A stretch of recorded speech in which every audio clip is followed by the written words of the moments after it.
Muy buenos días. Lo cierto es que llevamos unas jornadas muy intensas, muy vivas, en las que la generosidad y la entrega de todos los participantes hace que, como en años anteriores, siempre se nos ofrezca incluso mucho más de lo que esperamos, aunque nuestras expectativas son siempre muy altas. Ahora es para mí un honor presentarles a Juan Manuel Bonet. Juan Manuel Bonet nació, como algunos de los intervinientes en esta jornada sobre el exilio, fuera de España. Nació en París. En este caso me lo va a permitir Juan Manuel porque su padre, a quien conocí, Antonio Bonet Correa, estaba en la Sorbona impartiendo clases. Luego sería también catedrático de arte en la Universidad de Sevilla y director del Museo de Bellas Artes de Sevilla, el segundo más importante de España, después del Prado. Y, por supuesto, uno de los grandes especialistas en el barroco, ahora que hemos mencionado también la referencia al barroco. Juan Manuel Bonet, escritor y crítico de arte, ha sido director de algunas de las más prestigiosas instituciones de España. Lo fue del Instituto Valenciano de Arte Moderno, el IVAM, del Museo Nacional Centro de Arte Reina Sofía de Madrid, y también fue director del Instituto Cervantes, aunque yo le tengo más envidia por el tiempo en el que fue director en París, porque también fue director no de todo el Instituto Cervantes, que fue un par de años, pero antes, al menos durante 5, lo fue en París. Es autor de imprescindibles monografías sobre Juan Gris, Ramón Gaya, a quien conoció y al que le unió una cordial amistad, sobre el que dio una magnífica conferencia que pueden ver ustedes en Internet en el Museo del Prado, y es también especialista en autores como Gerardo Rueda, Martín Chirino, José Manuel Ballester, Pelayo Ortega o Miguel Galeano, entre otros. Su Diccionario de las Vanguardias de España es una obra imprescindible, así como también su recopilación de impresos de la vanguardia entre el 12 y el 36. Pero para mí, sobre todo, es un gran poeta. Sus poemas reunidos en Vía Labirinto le dan un lugar muy singular en la creación poética actual, y así también quisimos expresárselo desde la Universidad de Sevilla, cuando fue invitado muy especialmente al aula de poesía Ateneo Universidad de Sevilla. Es también autor del diario La Ronda de los Días y ha sido comisario de exposiciones, retrospectivas y temáticas sobre ultraísmo, literatura argentina en la generación martinfierrista, el surrealismo español y latinoamericano, las vanguardias polacas, el exilio republicano de 1939 o las generaciones españolas del 50 y el 80. En este tríptico de workshops, que gracias al impulso siempre del profesor Juan Antonio García Galindo y a la dirección sabia de José Luis Mora, está creando un corpus de referencia en todos los ámbitos, no podía faltarnos la presencia de Juan Manuel Bonet, que nos va a hablar de Ramón Gaya, un pintor entre dos mundos. Muchas gracias, Juan Manuel. Muchas gracias, Manuel Ángel. Muchas gracias por esas palabras. Estaba un poco pendiente de temas técnicos que hemos resuelto, porque, de repente no manejaba bien eso. Ya está. Gracias.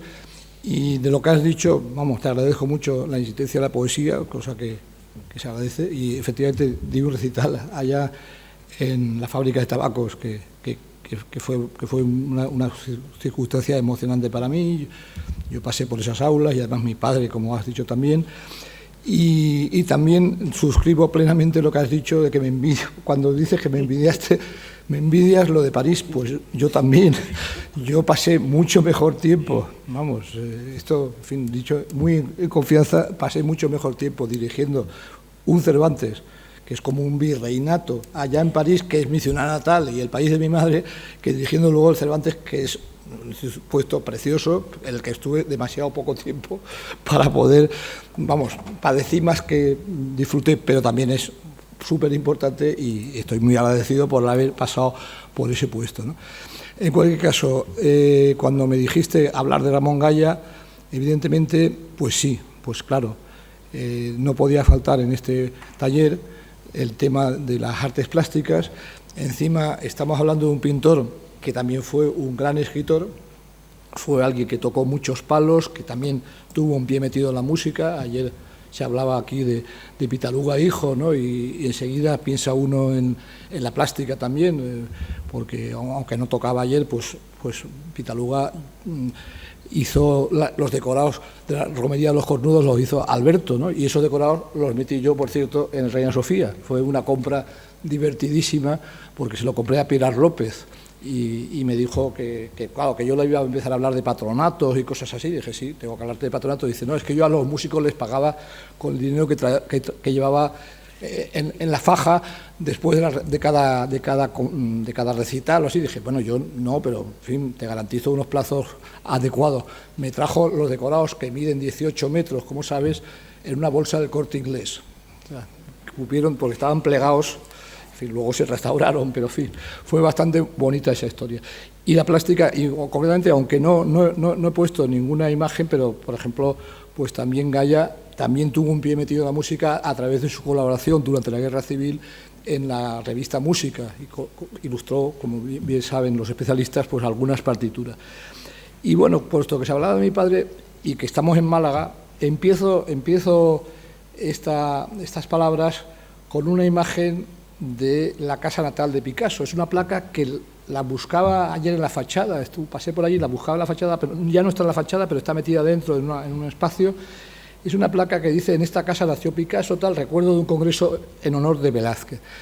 Porque esta imagen le he añadido esta mañana, porque de repente me he acordado, yo decía, Gaya nunca ha expuesto en Málaga, pero sin embargo, en Málaga estuvo, en ese año 61, Gaya había vuelto fugazmente del exilio, había sido una vuelta parecida a la de Bergamín, a la de su gran amigo Bergamín, en el sentido de que había decidido volver en el 60 y en el 61 se volvió a marchar a Roma y no volvería ya hasta finales de los 60, que es ya cuando, aunque mantuvo mucho tiempo también la Casa de Roma, pues sí decidió volver. Pero en ese momento fue una vuelta relativamente frustrada y frustrante para él.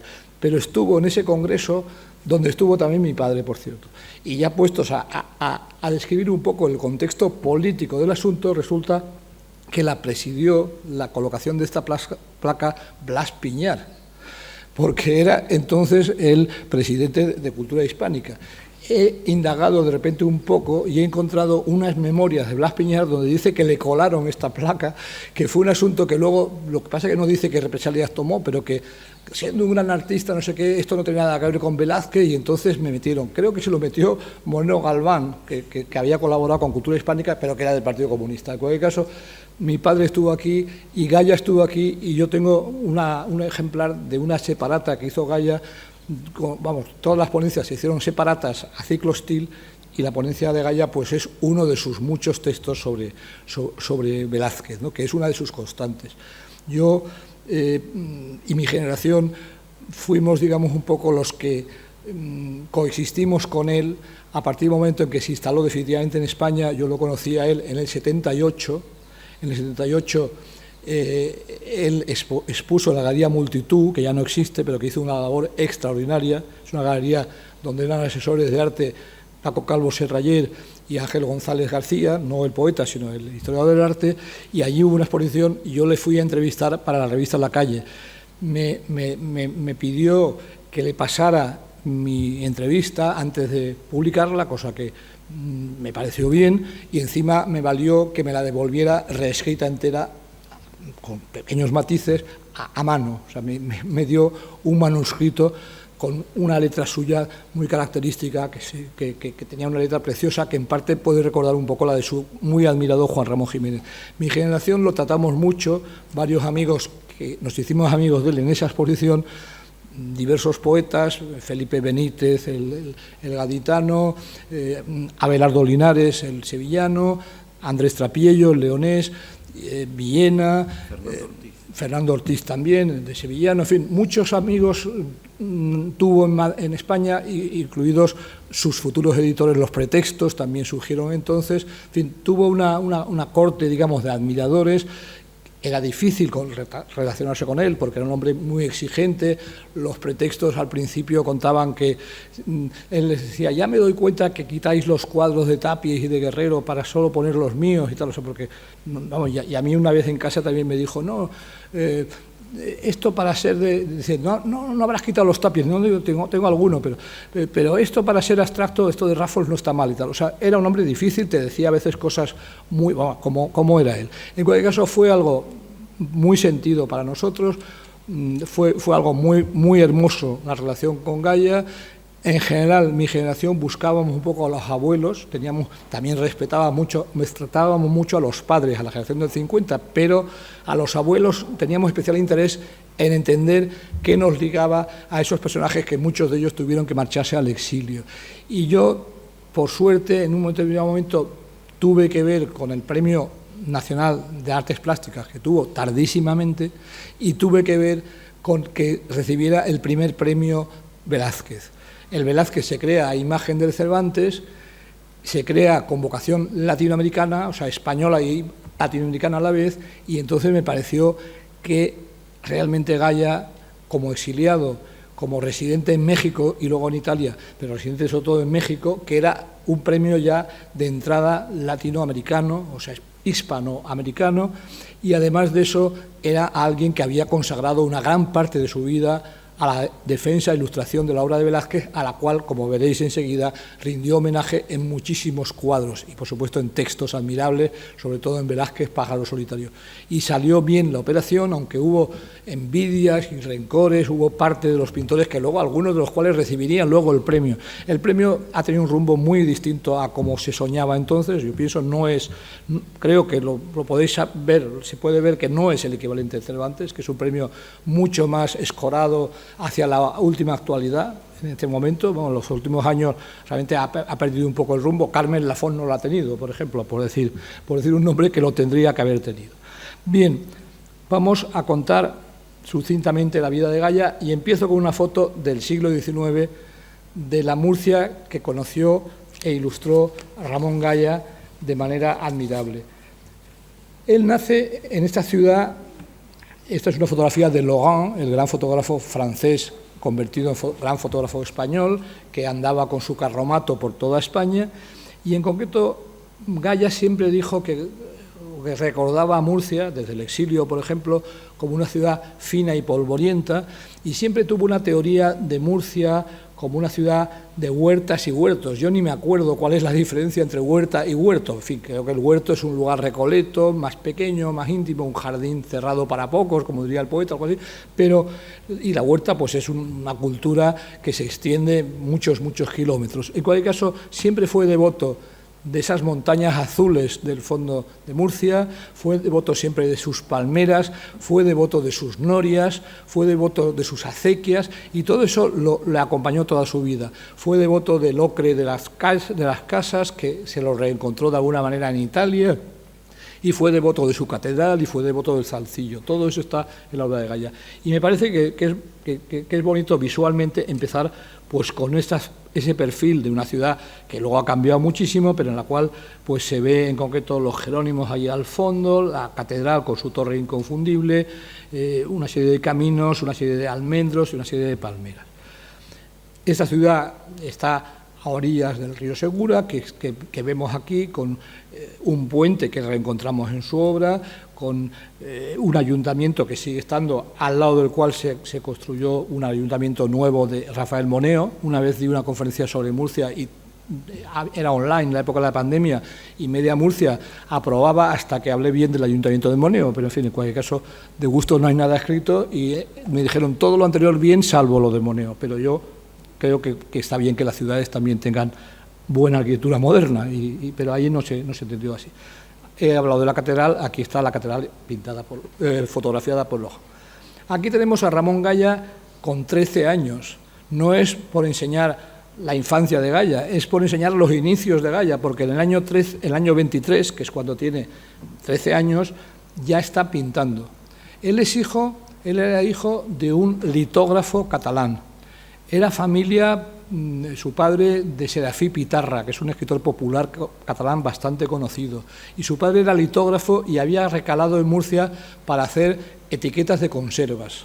O sea, es curioso eso. Y el hijo, con 13 años, hace esta litografía, que son unas prostitutas de Murcia y parecen pintadas por Groth o por algún expresionista alemán. No se parece nada a lo que hizo después, pero se parece a cosas que hacen algunos artistas de esa época, españoles, y es de las obras más audaces. Imaginaros un niño de 13 años haciendo esto. Este es el primer cuadro que yo vi de Gaya. Lo vi en blanco y negro en un libro pionero de Valeriano Bozal, alguien que ha fallecido no hace mucho, un gran profesor, y era un libro sobre realismo. Bozal era militante del PC en esos años y es un libro publicado en pleno franquismo, y yo me creí que esto era... O sea, yo me creí a Gaya, viendo este retrato de su padre, me creí que era un pintor soviético. Me creí que era pues una especie de hermano de Deineka, aquel de los defensores de Leningrado, porque podría parecer un retrato de Lenin incluso, ¿no?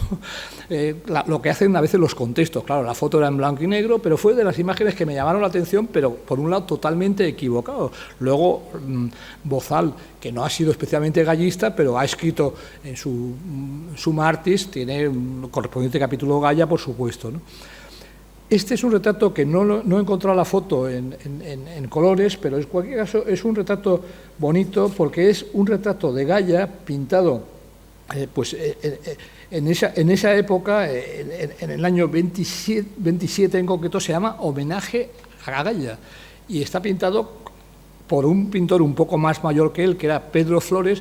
Él se incorpora a un estudio donde hay pintores mayores que él, y él es el Benjamín, él es Ramonet, le llaman Ramonet, y Ramonet pues es el joven genio, digamos, el pintor prodigio, un poco niño prodigio, y está pintando, y el cuadro está pintado en el estilo que era el de Flores entonces. Este es otro retrato, además se titula Ramonet, pintado por Luis Garay, que es otro pintor que escribía también además. Luis Garay tiene unos textos preciosos sobre aquella Murcia. Es un pintor que a diferencia de Gaya se quedó toda su vida en Murcia. En el caso de Pedro Flores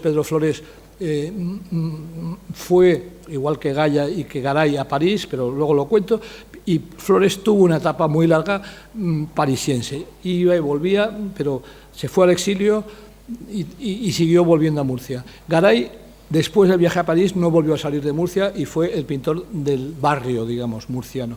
Es un buen retrato y son cuadros, tanto el de Flores como el de Garay, donde se ve la influencia que sobre todos ellos ejerce el cubismo. Un cubismo atemperado, que no llega a los límites de la abstracción, pero cubismo a fin de cuentas. Este es otro cuadro de esa época de Pedro Flores, con las características montañas murcianas. Flores en París se dedicaría un poco a lo que llaman en Francia la españolada, ¿no? O sea, con talento, pero la españolada. Gaya, en sus diarios, cuando habla de visitas a París en los 50, se reencuentra con Flores y le perdona todo. Dice que le parece un pícaro, que su pintura le parece muy comercial, pero que le quiere mucho, digamos, un poco. Este es el mejor cuadro probablemente de Pedro Flores, que es el Cojico de Yeste, se llama. Es un cuadro realmente muy avanzado, que revela Murcia en esa época. Era, yo siempre lo he dicho, como una pequeña ciudad italiana de provincias. En Italia tú llegas a Siena, o llegas a Bérgamo, o llegas a Ferrara, donde yo no he estado, pero quiero ir algún día, y son ciudades que tenían toda su revista, tenían todo su grupo de pintores, tenían sus cenáculos literarios, y Murcia en esos años es un poco eso. Murcia, hay que tener en cuenta que es cuando nace la Universidad de Murcia se crea durante la dictadura de Primo de Rivera. Murcia tiene eso, un círculo de pintores muy interesante, tiene una revista que enseguida la voy a enseñar, y tiene una universidad a la cual llega de joven catedrático Jorge Guillén, y Jorge Guillén es básico para esa Murcia.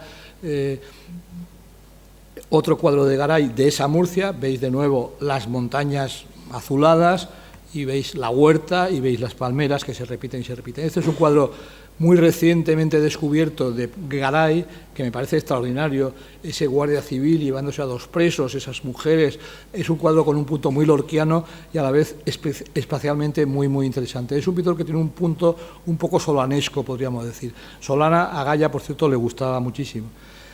Hay un pintor más en ese grupo, que es el hijo de un actor que se llamaba con sus padres Juan Bonafé. Los estudiosos del teatro han recordado siempre la figura de Bonafé. Su mujer no recuerdo cómo se llamaba, pero también era actriz, y Bonafé había nacido en Lima durante una tournée de sus padres. Pero en cualquier caso es un pintor que vivió toda su vida en Murcia, que pasó unos años de exilio en Montauban y que volvió a Murcia, y que fue un pintor muy, muy fino, al cual Goya admiraba profundamente. Veis también la visión de la huerta murciana tan fina en Bonafé, que era un grandísimo acuarelista. Visitante, no murciano, pero visitante, es un pintor al cual yo traté también mucho, que es Esteban Vicente. Durante mucho tiempo Esteban Vicente se decía, pero tenía un hermano, Eduardo Vicente. Pues ahora es al revés. Esteban Vicente ha cobrado gran visibilidad por su residencia en el exilio neoyorquino, y en cambio pues la gente dice, pero Esteban tenía un hermano. O sea, es curioso esas cosas, ¿no? Esta es una visión de Esteban Vicente de Murcia que tiene una transparencia y una luminosidad que anuncia ya la transparencia y la luminosidad de su obra neoyorquina. Este es un pintor que trabajó codo con Mark Rothko, al cual detestaba, pero era un hombre de mucho carácter, como Goya. Trabajó codo con Rothko, con William de Kooning, con la Escuela de Nueva York, pero pasó por esa Murcia y la dijo con este lenguaje muy cercano al de Borges de una manera espléndida. El articulador un poco de la generación es el retratado aquí por Goya, es Juan Guerrero Ruiz. Todos habéis leído seguramente el libro Juan Ramón de viva voz, que se publicó en Ínsula, que después hay una edición mucho más amplia en pretextos, donde hay muchísima más material, porque en la otra vivía mucha gente y claro, como Juan Ramón decía muchas cosas negativas de mucha gente, pues en esa edición se habían cortado. Aquí ya se ha editado después en pretextos entero. Las 2 versiones son extraordinarias. Es un libro que a mí me marcó profundísimamente la primera edición, y de la segunda también he aprendido mucho. Juan Guerrero Ruiz, Lorca le llamaba el cónsul general de la poesía, y Goya, en el retrato que le hace en esa época, fijaros que es un señor, un homme de lettres, con todo su despliegue de revistas. Ahí está Litoral, ¿veis? Está la Gaceta Diaria, está Verso y Prosa, está Revista Occidente, en fin, está lo que José María de Cossío decía, que en España, digamos, hubo una especie de floración de revistas multicolores que animaron la geografía y la poesía, ¿no? Y Guerrero Ruiz, hay que decir que su biblioteca, una gran parte fue vendida a la Sala Zenobia Juan Ramón de Puerto Rico, y sin embargo lo que queda en casa de los herederos de uno de sus hijos es alucinante. O sea, la biblioteca que hay en Madrid yo la expuse y no faltaba casi nada, y sin embargo lo mejor se había ido a Puerto Rico. Juan Guerrero Ruiz anima primero el suplemento de La Verdad, del diario La Verdad, que es un diario que sigue existiendo, anima el suplemento semanal de literatura, que es buenísimo, pero buenísimo, que además se editaba una versión en papel mejor que circulaba. Yo tengo algún ejemplar, por cierto, a nuestro amigo cubano, tengo algún ejemplar que viene de la biblioteca que dejó en España Chacón y Calvo, que ha sido citado antes. Chacón y Calvo colaboró, no me acuerdo si en Verso y Prosa, pero en el suplemento de La Verdad, desde luego colaboró, y tenía esos ejemplares que encontré un día en el rastro. Más difusión, ese suplemento se difundía, puesto que Chacón recibió algunos números, pero esto se difundió ya más, era también formato tabloide, Verso y Prosa. Es una revista absolutamente admirable, en la cual veis que en este número sale el homenaje a Goya de Pedro Flores, justo pintado entonces. Goya aquí colabora con dibujos y colabora también con textos. Y en concreto hay una carta a Guerrero Ruiz que le ha conseguido el viaje, como a los demás pintores de Murcia, a París, que es una carta que es increíble cómo un joven de 17 años es capaz de irse a París y decir que todo lo que había admirado a distancia ya no le sirve, en fin, o sea, tiene ya criterios negativos en buena parte sobre lo que va a haber en París. Otros, pues más bien era lo contrario, iban allí y se quedaban todavía más deslumbrados. Goya, pues enseguida lo cuento, no fue así. Esta foto es muy bonita. Hay que decir que Guerrero Ruiz era, además de secretario del Ayuntamiento de Murcia, luego fue de Alicante, era, además de escritor y del Eckermann, digamos, de Juan Ramón, era el mejor fotógrafo que hay de la generación del 27. A él se deben los mejores retratos, los canónicos retratos de Lorca, de Cernuda, de Villalón, de absolutamente todo el mundo. Esta es una foto en la que vemos al grupo murciano, digamos, no está Guillén en ella, pero están los pintores, y está el propio Guerrero, está otro poeta, Miguel Valdivieso, mucho menos conocido. En cualquier caso, tiene un sabor de época y el joven Gaya es el que está sentado ahí en medio, a la izquierda está Pedro Flores, y etcétera.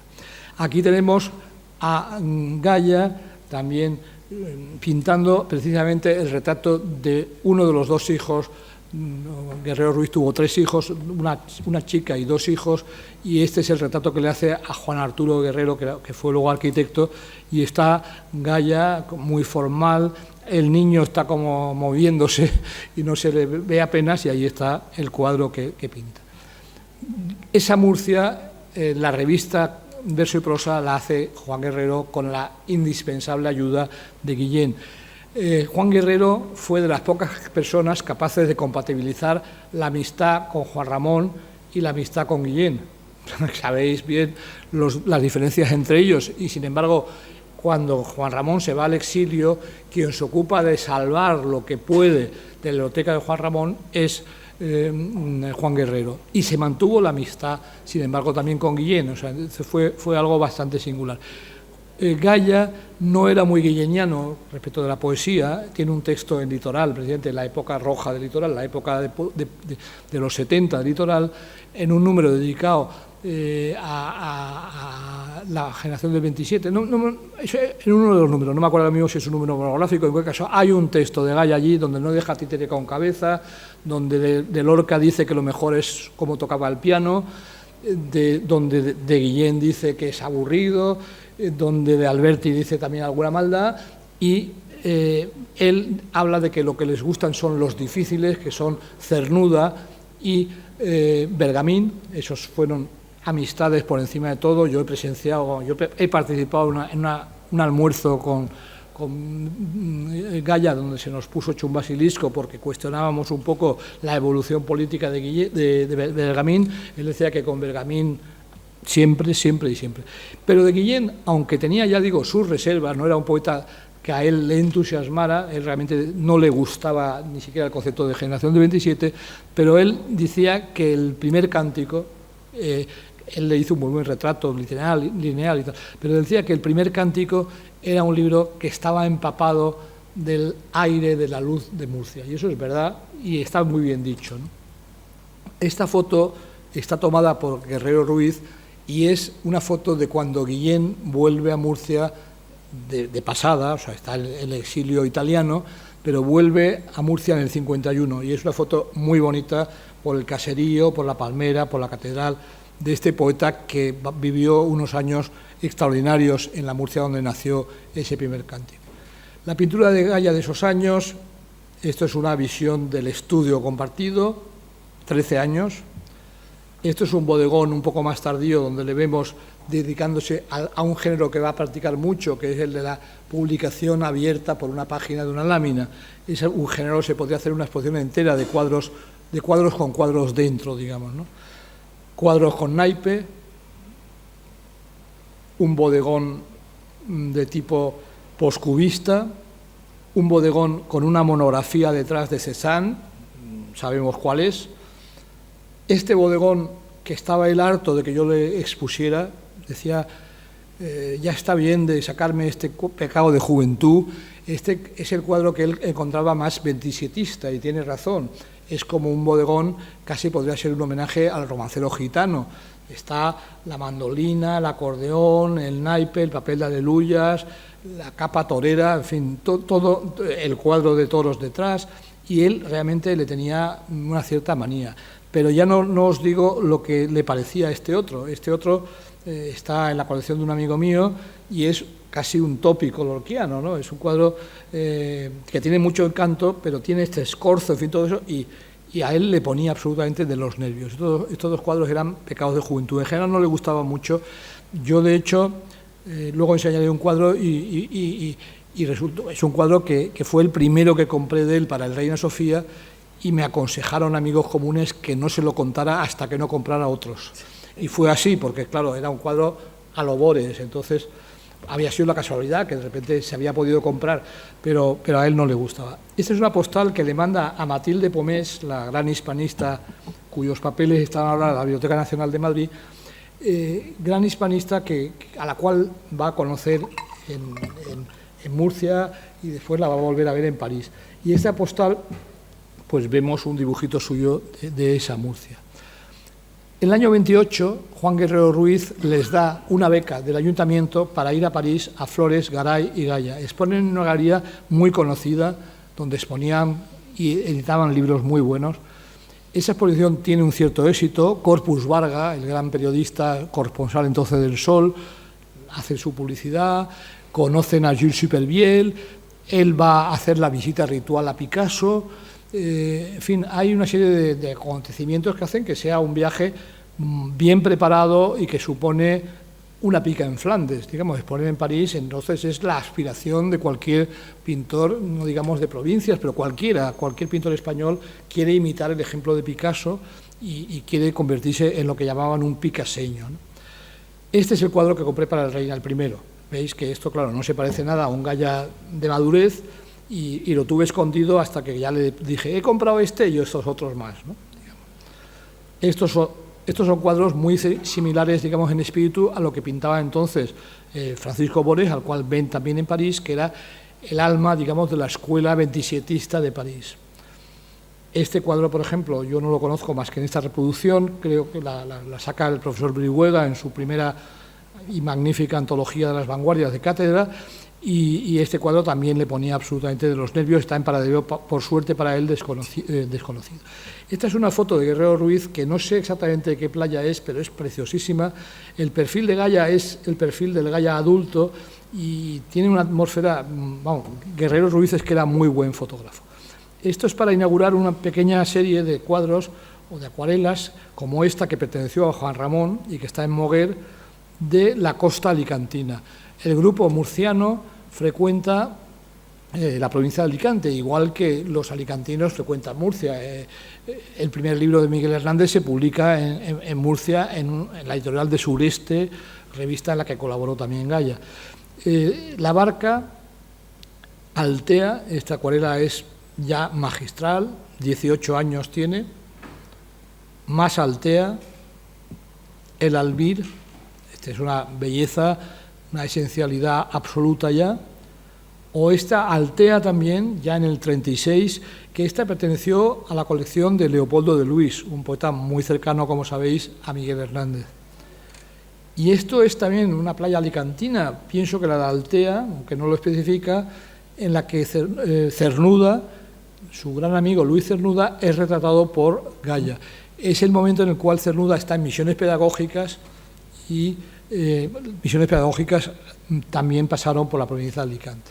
Y este es del mismo año, un retrato de Cernuda que apareció recientemente. No sé en qué colección está, pero en cualquier caso apareció en una subasta no hace mucho.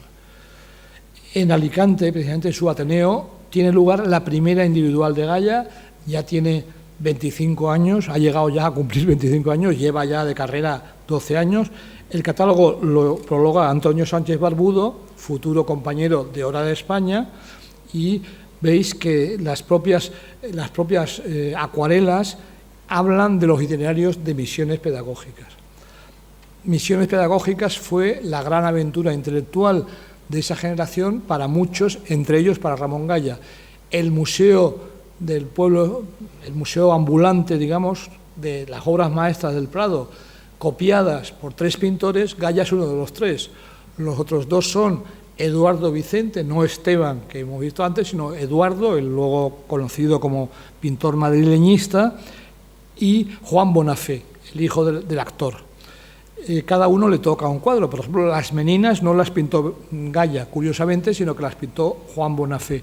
Goya le tocaron, entre otras obras, los fusilamientos del 2 de mayo, conociendo no sus reservas, porque sería mucho decir, pero sus distancias con Goya, le hubiera pegado más a pintar las Meninas. Y aquí le tenemos explicando a los campesinos, en una foto del año 34, explicando cuadros, por ejemplo, el Murillo que está ahí lo ha copiado él, etc.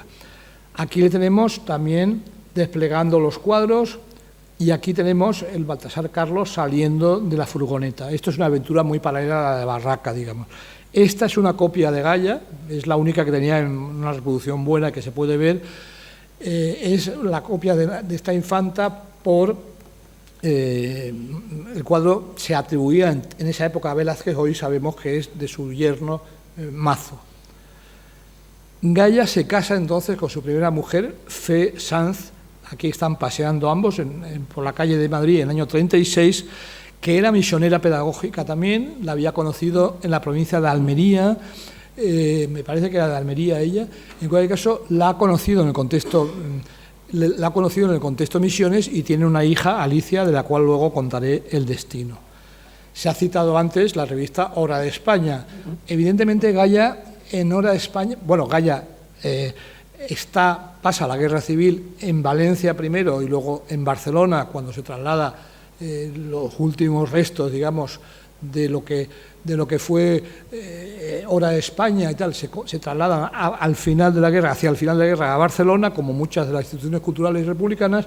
Pues Ramón Gaya va a ser el ilustrador único de Hora de España. El tipógrafo es Altolaguirre, como se ha dicho, y ya en esta portada, veo a los héroes muertos. Esa viñeta es de Gaya. El interior también habrá viñetas de Gaya, y él también publicará notas, algunas muy arriesgadas en sus opiniones. Una nota poniendo verde a José Renau, imaginaros, o sea, José Renau, el director general de Bellas Artes de Jesús Hernández, comunista, el conceptor del pabellón extraordinario republicano de París del 37, en el cual Gaya va a exponer un cuadro que ahora veremos. Y sin embargo, él se atreve en la revista oficial de literatura a decir que las notas sobre cartelismo de Renau son absolutamente discutibles y que está excluyendo a los pintores del cartelismo, reivindica a Toulouse-Lautrec, en fin, bueno, se atreve a eso.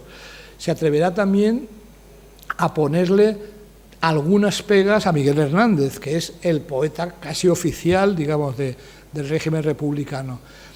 También escribirá a favor de un escultor como Emiliano Barral, y hablará bien del busto de la pasionaria de Victorio Macho, que es futuro exiliado en Perú. Pero en cualquier caso, sus opiniones son, como siempre serían. En México también se metió en camisa de 11 varas. En México tuvo que acabar por dejar de escribir sobre cosas mexicanas, porque si no le iban a correr a gorrazos. O sea, porque en México opinaría sobre el muralismo, sobre Rivera, sobre Posada, sobre el surrealismo, y siempre para decir que lo bueno no era eso, ¿no? Entonces, pues le creó ciertas incomodidades. La revista es extraordinaria. Él hace también este cartel para la revista, él hace este cartel para el Congreso de Intelectuales, participa en el Congreso, es uno de los firmantes de la ponencia colectiva, que es un texto importantísimo de teoría al respecto. Veis aquí las banderas de los países, veis el motivo quijotesco. Hace el cartel para una representación póstuma, evidentemente, de Mariana Pineda de Lorca, dirigida por Altolaguirre y con Vitín Cortezo como decorador. Hace este folleto sobre la defensa del patrimonio, este otro sobre el Palacio del Duque de Alba, con una viñeta de la maja vestida. Este es el cuadro que va a tener expuesto en el pabellón del 37, Espanto, sobre el bombardeo de Almería. Este es un retrato pintado en guerra civil con quien va a ser su mejor amigo en aquella Valencia, que es Juan Gil Albert, con el cual convivirá en el exilio mexicano. La guerra civil termina muy dramáticamente para Gaya. Fe muere en el bombardeo de Figueras. Figueras es bombardeado por la aviación franquista, estando la estación llena de refugiados que están huyendo hacia Francia. Fe cae muerta protegiendo a su hija Alicia, que sobrevive. No recuerdo cómo, la hija es evacuada hacia Francia. Gaya pasa a los campos, Gaya está en el campo de Argelès, al igual que los demás de Horda de España, de algunos de los de Horda de España. Otros van a ir hacia Poitiers, van a ser refugiados en Poitiers, acogidos por un escritor comunista francés. Él va a encontrar refugio junto con Juan Bonafé. Bonafé es el de la derecha, Gaya es el del centro. Son dos ingleses, Cristóbal Hall y su mujer. Cristóbal Hall, le llamamos Cristóbal Hall porque escribía español tan bien que se le ha llamado siempre Cristóbal, era Christopher, obviamente. Sus cartas a Guerrero Ruiz son admirables. Este hombre había sido herido en la Primera Guerra Mundial y junto con otros compatriotas llegó a la Murcia de los años 20. El grupo de Gaya lo frecuentó mucho y Gaya aprendió mucho de la visión de Cristóbal Hall sobre la pintura española. Él admiraba ciertas cosas de la pintura española que se las enseñó de alguna manera a Gaya. El caso es que Gaya consiguió que los Hall se ocuparan de su hija Alicia. Él, en este castillo próximo a Po, aquí les tenemos al mismo grupo, aquí tenemos a Gaya solitario. Este es un retrato de Hall pintando, la casa con libros, siempre el libro, veis un libro de Gallimard, se ve, un espejo, este maravilloso retrato en el espejo, o este cuadro también de espejo, y este es un retrato de Alicia Gaya, que todavía vive, por cierto, en Portugal, un retrato hecho por Cristóbal Hall. Ella vivió toda su vida en Portugal, habla un español muy aportuguesado y tiene descendencia en Portugal. Y esto es un retrato de Gaya, de ella, pintado en el 52, cuando la vuelve a ver en su primer viaje a Europa. Claro, todos los años de México no la vio. Gaya a México se va en el Sinaya, en el barco más conocido del exilio. Esta es una foto de Seymour, el fotógrafo de Magnum, el futuro fundador de Magnum, que son los que se van a embarcar en Sète, una ciudad no muy lejos de Agde, en esa parte de Francia, pues son los que se van a embarcar. Esta es una hoja del boletín ciclostilado del Sinaya, en la cual aparece Gaya, veis, el tercero arriba a la derecha es Gaya, y están Arteta, Bardasano, Robles Piquer, el hermano del futuro político, Juana Francisco, la mujer de Bardasano, Horacio Ferrer, peinador, un grafista comunista. Es una exposición que hacen a bordo, ¿no? Esta es una foto maravillosa del Archivo General de la Nación Mexicana sobre la llegada del Sinaya al puerto de Veracruz. En México, Gaya se integra en los circuitos culturales del exilio y de lo mexicano, pero con lo mexicano, como he dicho, tuvo sus más y sus menos. La revista Taller, fundada por Octavio Paz, al cual ha conocido en la Valencia de la Guerra Civil, Octavio Paz está presente en Hora de España, y un libro suyo de poemas republicanos lo imprime Alto Aguirre para las ediciones de Hora de España. Pues la revista Taller, en la cual colabora Gaya, es una réplica exacta, literal, de Hora de España. Colabora en El Hijo Pródigo, aquí salen algunos de sus textos más polémicos, una revista puramente mexicana, pero muy acogedora hacia el exilio. Colabora en Las Españas, otra gran revista, aquí escribe sobre Animal de Fondo, de Juan Ramón Jiménez. Colabora con Rodolfo Hafter para Don Lindo de Almería, este cartel. Hace cubiertas de libros para María Zambrano, para Benjamín Jarnés, inspirándose en La Vista de Zaragoza de Mazo y Velázquez, para Villaurrutia, del cual será muy amigo, el poeta de contemporáneos, para Máximo José Can, que es un exiliado judío alemán sefardita que vivió en Toledo la preguerra y que luego se marchará a México como exiliado español y morirá en el Nuevo Mundo. Hace la cubierta de un libro tan significativo como Español del Éxodo y el Llanto, de León Felipe. Hace esta cubierta para Adolfo Salazar. Veis un tipo de cubiertas muy poco renauiano, o sea, se entiende la polémica con Renau. Pinta México muy bien, como se puede ver. Pinta especialmente el lago de Chapultepec, esta bonita foto que no conozco la autoría, y el lago de Chapultepec es una y otra vez interrogado por él. Es un pintor muy amante de representar el agua. Pinta Cuernavaca, pinta Veracruz al atardecer, la ciudad a la cual había llegado. Retrata a Gil Albert, con el cual convive un tiempo en ese México. Gil Albert, como sabéis, volvió del exilio muy cabizbajo volver a su Valencia, que le faltaba como respirar. Es muy cercano a un compositor mexicano, Salvador Moreno, compositor bastante importante. Aquí le representa a Salvador Moreno en esa imagen. En esta es Salvador Moreno y el poeta Tomás Segovia, un niño de la guerra, gran poeta, personaje al cual he conocido en el entorno gallesco. Pinta su cuadro más velazqueño a mi modo de ver, y uno de sus cuadros que a mí más me impresionan es esta mesa de Salvador. Es Gaya en estado puro, es Gaya sin aditamentos, es su vaso de agua, que es uno de sus motivos, ese jarro de agua, esa rosa blanca, esa mesa así tan escueta, es uno de mis Gayas favoritos, digamos. Retrata a Tomás Segovia, retrata a Concha de Albornoz, la hija del político republicano y escritor Álvaro de Albornoz, una de sus grandes amigas, y se mete a fondo en Velázquez. Es significativo que él, que había vuelto a España de París decepcionado y agarrándose a la roca española del Prado y dando la batalla por Velázquez en los años 30 en diversos textos, es en México donde empieza a homenajear pintando a Velázquez.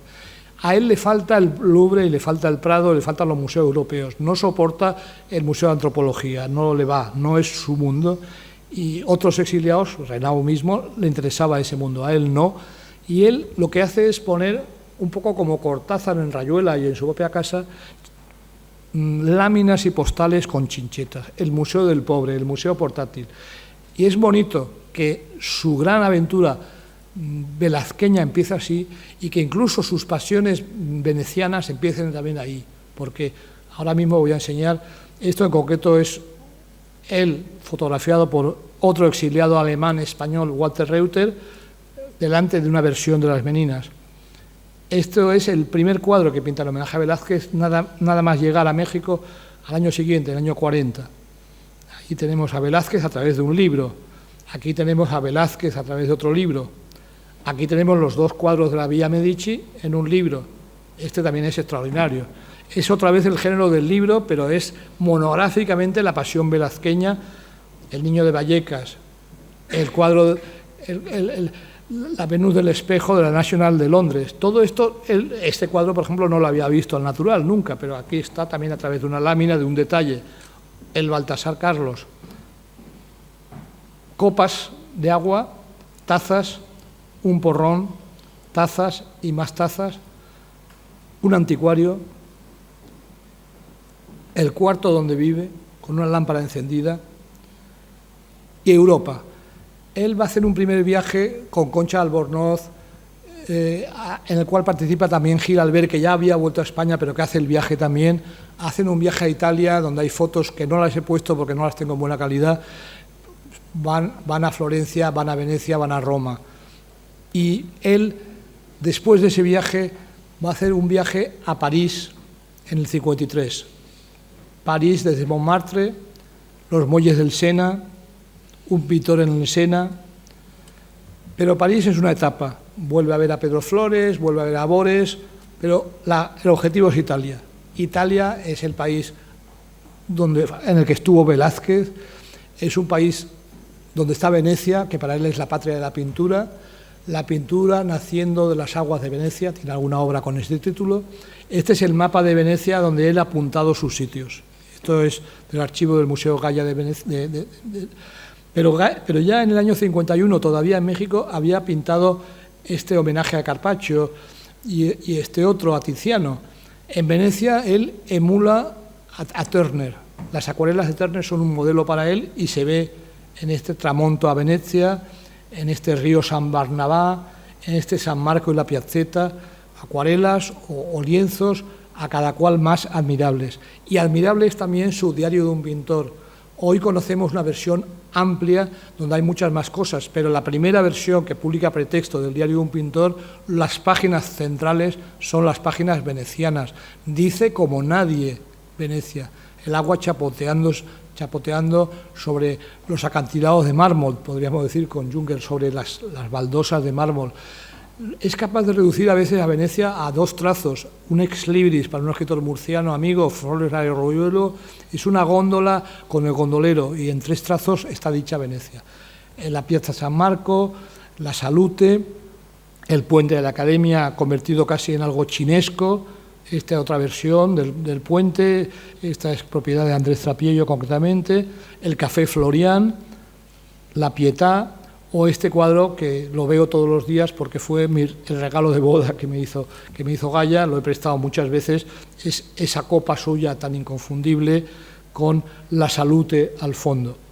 Gaya, fotografiado por su segunda esposa, Isabel Verdejo, Cuca, que mantiene su legado de una manera admirable, cruzando el puente de la Academia. Una foto en color del 78 ya, donde vemos al pintor que ya tiene 68 años cruzando el puente para ir a su admirada Academia. Cuca y él en el Museo de la Academia, precisamente, él en el puente de Rialto, fotografiado por Juan Ballester, que fue su fotógrafo de cámara, que tiene cientos y cientos de fotos de él en los museos italianos, en el Prado, en París, lo ha fotografiado en todas partes, y estas imágenes, el hijo precisamente de Juan Ballester, que es cineasta, Gonzalo Ballester, ha hecho una película que si no la habéis visto os la recomiendo vivamente, en la cual se utilizan rodajes que Gaya hizo en Super 8 en colores, más fotos tomadas por Juan Ballester y más la voz de Gaya leyendo fragmentos de sus textos, de sus diarios venecianos.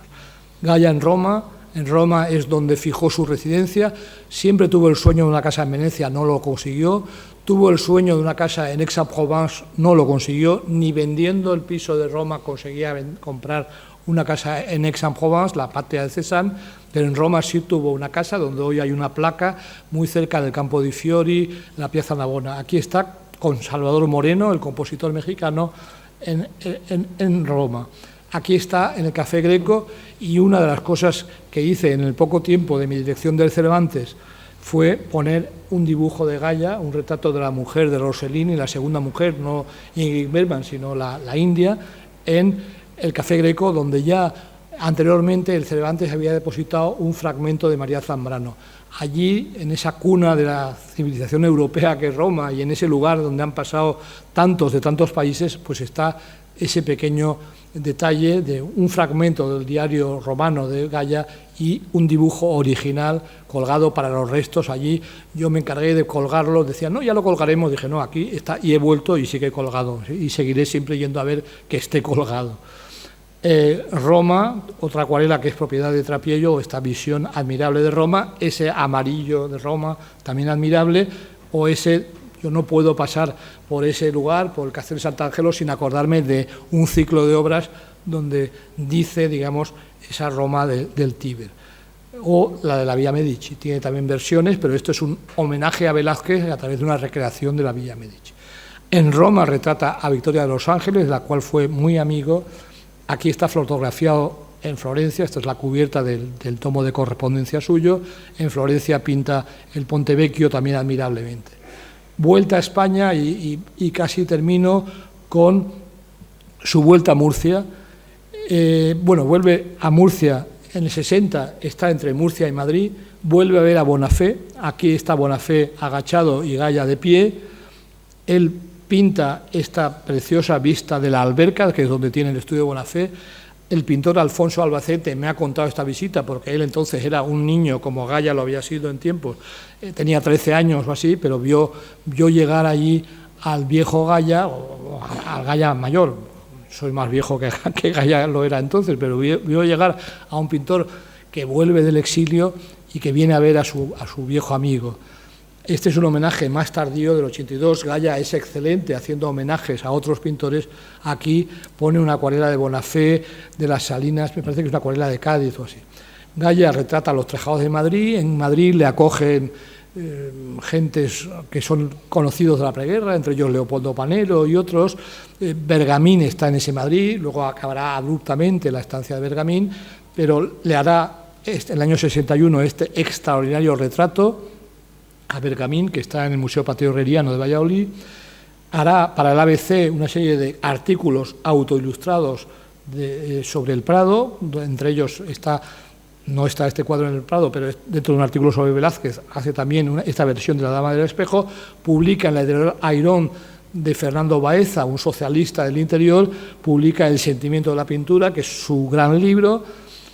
Pasará por Málaga y estará con los que ponen la placa, vivirá en Barcelona a la sombra de Santa María del Mar, esta es una obra barcelonesa, publicará en Barcelona Velázquez para el solitario, libro luego muy reeditado, volverá ya de manera definitiva, volverá a España, se establecerá en Valencia, se casará con Cuca Verdejo, volverá a Murcia, tendrá un acuerdo con un gran hotel de Murcia de cambio. Ahora se han expuesto todas las obras que eran El Rincón de Pepe, que es un clásico absoluto, pues se han expuesto, están expuestas ahora en el Museo Goya todas las obras que ese hostelero con vista tuvo. Goya está aquí delante de su querida catedral. Goya pinta maravillosamente el oro barroco de esa catedral. Goya está aquí en la terraza, fotografiado por Juan Ballester, en la terraza de un pintor amigo, desde la cual se ve así la catedral. Con ese pintor amigo, Manuel Avellaneda, le vemos delante de su querida huerta, fotografiado por otro pintor amigo, Pedro Serna, discípulo suyo, le vemos sur le motif, que diría Cézanne. Salzillo para él es Una mañana de primavera de Murcia y lo pinta una y otra vez, El durmiente de Salzillo, la Verónica de Salzillo, otro Salzillo más, la plaza de San Juan, cerezos en flor, el puente y los molinos, el hotel del fondo, ese puente, esos molinos que hoy hay un edificio de Juan Navarro Valdehuega ya, las acequias de Murcia, las palmeras, un homenaje a Murcia con homenajes a pintores amigos, un homenaje a Murcia de muy gran formato hecho para Caja Murcia en homenaje a la estancia murciana de Eduardo Rosales, pintor que ponía muy alto en su santoral. Y al final de su vida pinta cuadros de esta esencialidad, a veces casi abstracta. A él no le gustaba la abstracción, pero estos cuadros muy vacíos, muy orientales, él tenía un punto muy oriental, le gustaba disfrazarse con kimono, tenía un kimono que se ponía a veces con él y está fotografiado en algunas fotos. Su casa, este es un espejo sobre el piano que compré para el Iván, y este es un cuadro que compré para el Iván y me lo puse en el despacho y lo tuve los 4 años de dirección del Iván, prácticamente lo veía todos los días y era un Goya muy especial porque es un Goya así de vacío.